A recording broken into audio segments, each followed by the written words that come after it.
you feel like you bring to this organization, both on the court and off the floor? I feel like off the floor, I'm a pretty funny guy. It's a great guy to be around. I like doing a lot of fun stuff, but mostly on the court, just winning. I feel like I'm a winner, and I'm a really competitive guy. So just coming to the team, first day of practice, it's gonna be really cool because I like to compete, and yeah. Thank you. Go ahead. I've been Hotchkiss, Pacers.com. Congratulations. Thank you. Kevin Pritchard said before the draft that it was really important to him to find someone who wanted to come to Indiana and be a part of what he's building there.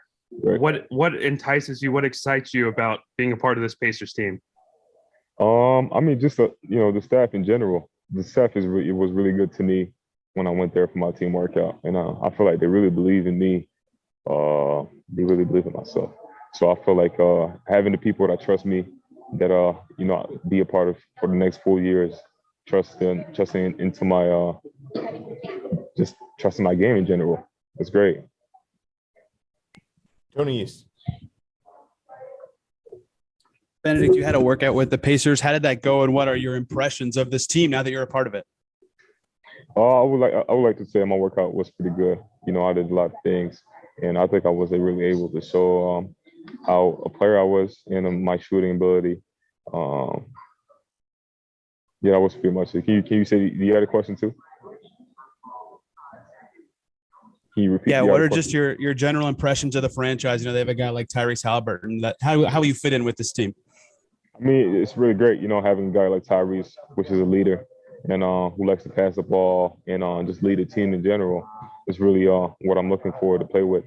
He will be my point guard. So just me being around and just keep learning every day will be a great thing. Kevin Brockway, go ahead. Yeah, Kevin. Just curious about the NBA Academy in Mexico City. What did you get out of those 2 years to kind of prepare you for Arizona? And how do you think it may even translate being exposed to that coming into your rookie year? Basically, I went to the academy when I was 16. I just turned 16 and going to the NBA Academy. And I feel like it was great, having the opportunity to go study abroad and play basketball in a different country, learning a new language, eating tacos, like I said. Just being around the Mexican culture, it was really fun.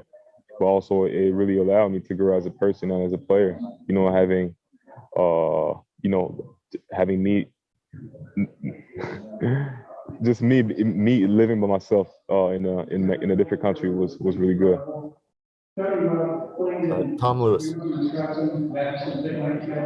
Bennedict, this is Tom Lewis of SB Nation. I wondered, you took a big jump at Arizona this year, and as you were preparing, when did you kind of realize this moment, a top 10 pick in the NBA, was going to be realized for you? I feel like it really started last year. Coming back from my sophomore year, I knew. There were a lot of things I needed to improve, but just going back to college and betting on myself to improve every day and becoming, a top pick in the draft was one thing I was looking forward when I stayed another year. James. Hi, Bennedict. James Boyd, Indy Star. This is the second year in a row that the Pacers have chose the Pac-12 Player of the Year. So what's your relationship like with Chris Duarte, number one? And number two, I know you just turned 20 a couple of days ago. So is this like the best birthday gift you could have asked for? For sure. It is for sure the best birthday gift I could have, asked for. And, Pac-12 Player of the Year, basically back-to-back is really – we're going to have to figure out between me and Chris, who's the real Pac-12 Player of the Year. So I'm really excited. Bob, go ahead. Yeah, Bennedict, Bob Kravitz with The Athletic here in Indianapolis. You've had a lot of challenges in your life growing up. What are some of the things that maybe you think back on as you embrace this moment, and how did it help you grow as a person? I would say the main thing is, when I lost my brother, I was 12, and I felt like I needed to become the man of the house. It was not easy for my mom and my sister, So, I had to grow really fast. And it really allowed me to grow faster than I thought because I had big responsibilities and a lot of things that I needed to do in order, to be successful in life. So that's what really pushed me. Got time for a few more. Tony, go ahead. Benedict, what were your conversations with Rick Carlisle like, and what are you looking forward to about playing for a head coach like him? The conversations were great. He told me about what he's looking so what he thinks about me, and he's also talking about my potential and what I could bring to the team. And I feel like the conversations were pretty good. He told me what he thought of me and how I could be a really great player. So it was really genuine. James? James Boyd, Indy Star. Benedict, I know, you talked about your brother, but what did it mean to share this moment with your mom and your sister and have them there with you, looking fresh, on the big stage? Right. Thank you. I mean, it meant everything for me and my family. I'm the first one in my family to get drafted. It was a really, a great night, to be honest. I'll wake up tomorrow and be a Pacer. And this, the only gift I could really ask for my birthday. And it's really a dream coming true. So it's great. Bob, go ahead. Yeah, Bob Kravitz with The Athletic. So this is a pretty good celebration, but will you celebrate tonight before you hop on a plane to Indianapolis?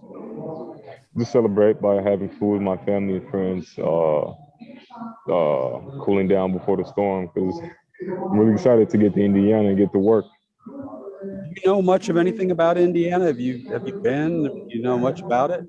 Oh, it was actually my first. It was my second time going to Indiana. I went one time. We were supposed to land in Champaign, and we landed in we landed in Indiana. I'm sorry, Mom. We landed in Indiana, and it was pretty hard.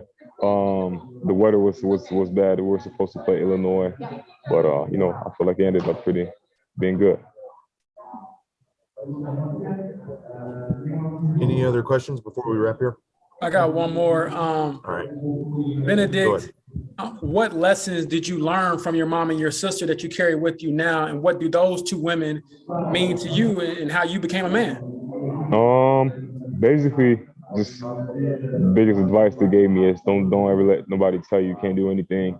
And to this day, I stand by this quote because it means everything to me. I've never wasn't able to do something because I always believe in myself. So that's the biggest quote. Having my sister and my mom besides me all the time, it's great because it's my heart. So sure. Benedict, hey, Kevin Brockway again. How do you explain your jump in production from your freshman and sophomore year in college? What went into that in terms of your improvement, your scoring, and so forth? Just me being a little bit comfortable with the ball in my hands. I was a pretty good shooter already my freshman year. We're having Tommy Lloyd putting me into a lot of ball screens helped me, being comfortable and being able to make a lot of plays off the ball, with the ball in my hands.